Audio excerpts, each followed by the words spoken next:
So, bumili ako ng dragon fruit kahapon.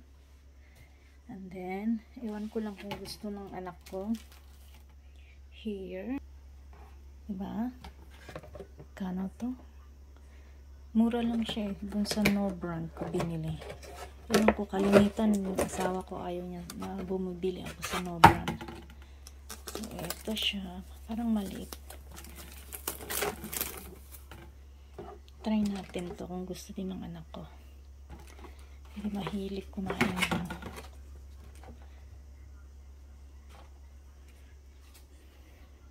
Okay. And then, ikat ko siya ng hati. Yan. Right?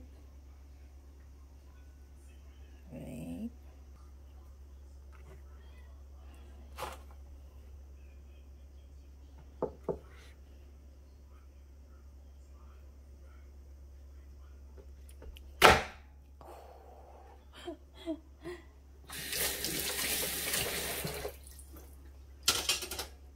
Sana magustuhan ng batang yun. Hindi mahilig.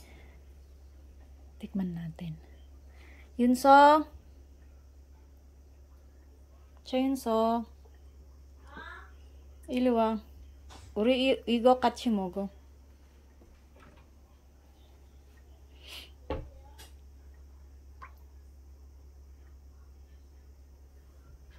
빨리 와.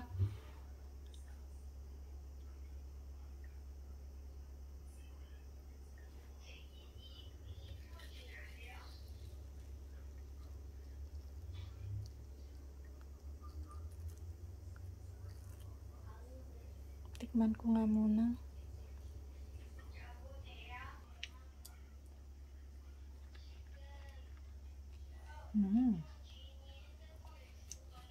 Sarap.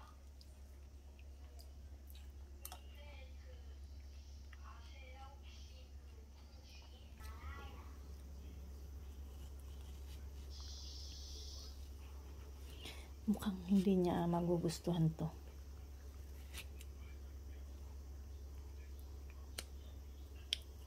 Isang subo muna bago natin pakain sa kanya.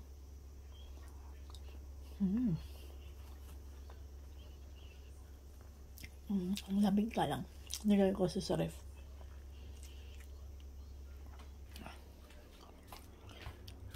Nasa igo mo ko ba? Dragon fruit. 여보세요? 여보세요? 네? 여보세요? 여보세요? 여보세요? Dragon fruit. 이콘 지금 아세요? 친구세요? 네. 먹어봐 하나만. 네, 근데 몇 학년 몇 반이에요? Sabi ko na nga eh. Hindi niya kakainin. So, ubusin ko na lang. Ako na kumain. So, dyan muna kayo at ako'y kakain.